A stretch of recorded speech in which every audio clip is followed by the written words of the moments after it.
প্রাণী সম্পদ সপ্তাহ এবং প্রাণী সম্পদ মেলা 2025 উপলক্ষে আজকের এই অনুষ্ঠানের সভাপতিত্বের জন্য কাজ যেমন নিরাপদ আমিষের কথা বলা হয়েছে এবং আমরা আসলে নিরাপদ আমিষ কি মাছ মাংস ডিম দুধ যেটাই বলি সেটাই কখন আমরা বুঝি যখন আমরা খাবার টেবিলে যাই, আমরা কোনো অনুষ্ঠান সামাজিক অনুষ্ঠানে যাই এবং ওনারা কাজ করে থাকেন। যাদের বাড়িতে গরু ছাগল নাই দেখা যায় তাদের বাড়িতে একটা বিড়াল আছে, একটা কুকুর আছে, এইভাবেই কিন্তু তাদের সাথে একটা প্রাণী সম্পদের রিলেশন হয়ে গেছে এবং তারা মোটামুটি এই নরসিংদী এটা কিন্তু প্রাণী সম্পদে সমৃদ্ধ একটি জেলা।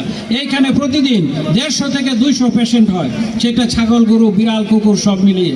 এটা চিন্তা করার মতো একটা বিষয়। সেই জন্য কিন্তু এই প্রাণী সম্পদ এখন সেই সর্বসময় সার্ভিসটা দিয়ে থাকে। আর একটা বিষয় আপনারা সকলে অবহিত আছেন, 5-7 বছর যাবৎ বিগত আমাদের কুরবানির সময় কিন্তু বিদেশ থেকে কোনো প্রাণী আমাদের আনতে হয় না।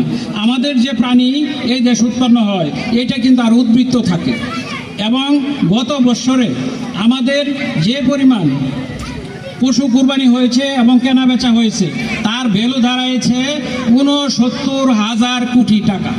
69,000 কোটি টাকার প্রাণী ক্রয় বিক্রয় হয়েছে এবং এই টাকাগুলি গ্রামান্তরে তৃণমূল পর্যায়ে খামারিদের সাথে অর্থনৈতিক হাত বদল হয়েছে।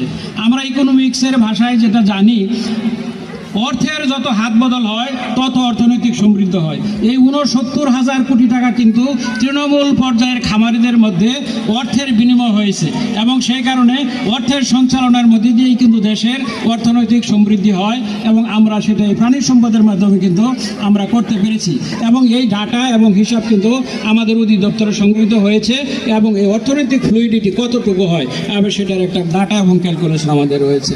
যে সম্মানিত অতিথিবৃন্দ এখানে উপস্থিত আছেন এবং ওনারা এই নরসিংদী জেলার বিভিন্ন মাঠে ময়দানে সব সময় ওনারা কাজ করে থাকেন।